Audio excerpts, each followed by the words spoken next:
దళిత సంక్షేమం కోసం కేటాయించిన నిధులను గత వైసీపీ ప్రభుత్వం దారి మళ్లించిందని దానివల్ల సంక్షేమం నిర్లక్ష్యానికి గురైందని ఆంధ్రప్రదేశ్ రాష్ట్ర మాల సంక్షేమ సహకార ఆర్థిక సంస్థ చైర్మన్ డాక్టర్ విజయ్ కుమార్ విమర్శించారు.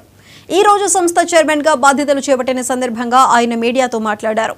ఎస్సీల నైపుణ్య శిక్షణ స్వయం ఉపాధి కోసం కేటాయించిన నిధులను పక్కదారి పట్టించడం ద్వారా వైసీపీ ప్రభుత్వం ఎస్సీలను వంచిందన్నారు. మాలల అభ్యున్నతికి సాయశక్తుల కృషి చేస్తానని ఈ సందర్భంగా డాక్టర్ విజయ్ కుమార్ చెప్పారు.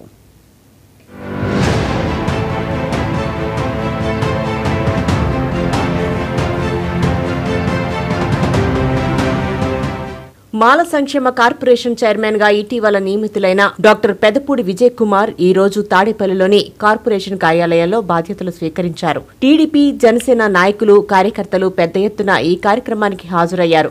ఈ సందర్భంగా ఆయన మీడియాతో మాట్లాడుతూ తనకు ఈ అవకాశం కల్పించిన ఉప ముఖ్యమంత్రి పవన్ కళ్యాణ్ కు సహకరించిన ముఖ్యమంత్రి చంద్రబాబు నాయుడుకు ధన్యవాదాలు తెలియజేశారు.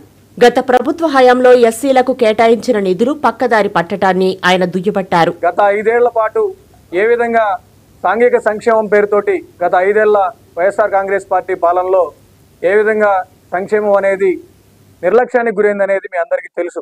మీడియా ముఖంగా పత్రికల ద్వారా మనం అందరం కూడా చూసాం, అది మీరే రిపోర్ట్ చేస్తున్నారు.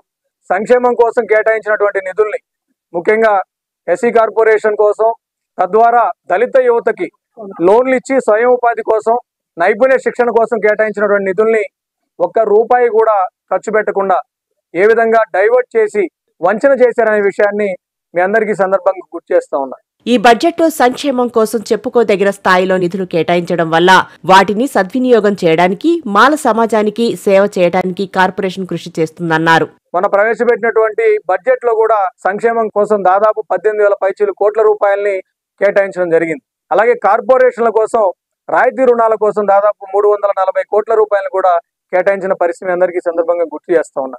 సో కాబట్టి మాల సంక్షేమ కార్పొరేషన్ తరఫున రాబోయే సంవత్సరంలో ప్రభుత్వం యొక్క నిబద్ధతకి అనుగుణంగా వారి యొక్క సహకారంతో రాష్ట్రంలో ఉన్నటువంటి మాల యువకులు సమాజం కోసం, మాల సమాజంలో ఉన్నటువంటి ప్రతి ఒక్కరికి కూడా కార్పొరేషన్ తరఫున ఎలాంటి అవకాశాలు కల్పించాలో, ఏ విధంగా వాళ్ళలో చైతన్యం తీసుకురావాలనో, ఏ విధంగా ఆర్థిక స్వావలంబన వైపు సమాజాన్ని నడిపించాలో దానికోసం కార్పొరేషన్ ఖచ్చితంగా పనిచేస్తుంది. దానికోసం నిన్ననే పాలక మండలి కూడా త్వరలో సమావేశమై నిర్ణయించి గతంలో ఏవైతే సంక్షేమ పథకాలు ఉన్నాయో కార్పొరేషన్ ద్వారా అమలు పరిచినాయి వాటన్నిటిని కూడా మళ్ళీ తీసుకొచ్చి వాటిని అమలు పరిచి మళ్ళీ కార్పొరేషన్ కి కొత్త జవసత్వాలు నింపేదానికి ప్రయత్నిస్తామని చెప్పి సందర్భంగా తెలియజేస్తాం. బాధ్యతలు చేపట్టిన డాక్టర్ విజయ్ కుమార్ ను పలువురు అభినందించి శాలువాలు, పుష్పగుచ్చాలతో సత్కరించారు. ఉమ్మడి ప్రకాశం జిల్లాకు చెందిన విద్యావంతుడైన డాక్టర్ విజయ్ కుమార్ జనసేనలో చురుగ్గా వ్యవహరిస్తూ పార్టీకి అందించిన సేవలకు గుర్తింపుగా ఆయనకు ఈ పదవి లభించింది.